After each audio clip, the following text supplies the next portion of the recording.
This segment brought to you by Kansas Regenerative Medicine Center. Your stem cells, your health, your life.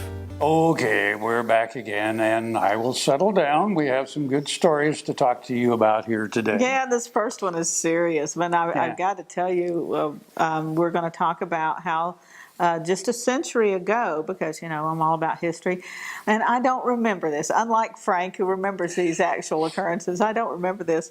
When TB was such a rampant problem around the world, still is in many countries, but in America is truly a problem. And I come across that on a lot of things, you know, when I'm researching. I come across a lot of references. Going again in the Wayback Machine to when I was a child, I remember my grandpa's going to a sanatorium because they thought he had TB. It turned out he had been a coal miner for 18 years, so it turned out it was only scar tissue. But I can remember how devastating that was for the family because in those days they associated a TB diagnosis with a death sentence.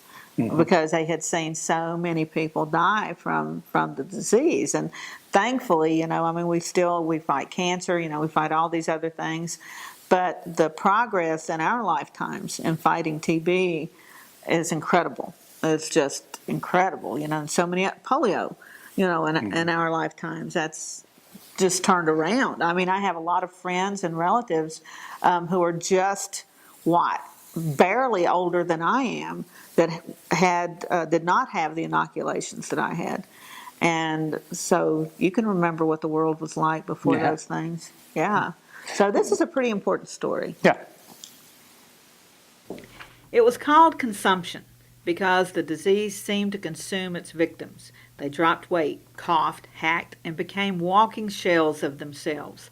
One of the most famous sufferers was John Henry Doc Holliday, who came west in the hopes that the dry air would offer some relief. Tuberculosis, TB, the White Death. A diagnosis of the disease was virtually a death sentence a mere century ago.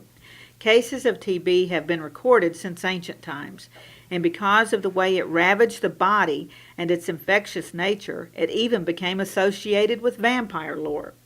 Tuberculosis ravaged America.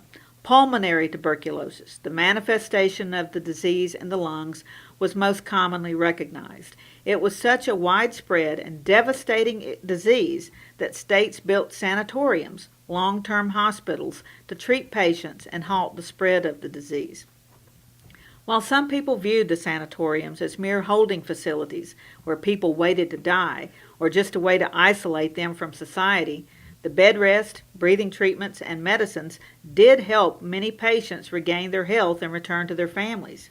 The Norton State Tuberculosis Sanatorium opened in 1914, and the Hillcrest Hospital in the Highland Park community of Topeka became affiliated with the facility. These hospital complexes would be comparable to the Veterans Administration hospitals that many of us are familiar with today. The hospitals maintained their own farms and dairies and stressed healthy diet as part of the treatment. Weight gain was a measure of recovery. Records say the Norton facility resembled a small city. It has since been converted to the Norton Correctional Facility. Vaccinations and increased understanding of the spread of the disease has largely controlled its impact in Kansas today, though health officials remain vigilant and monitor cases of TB very closely.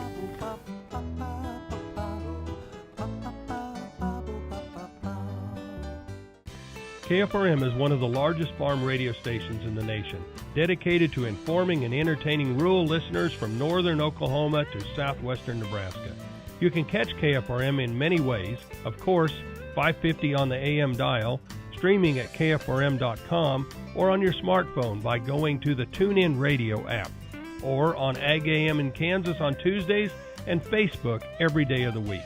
KFRM, tune us in. You'll be glad you did.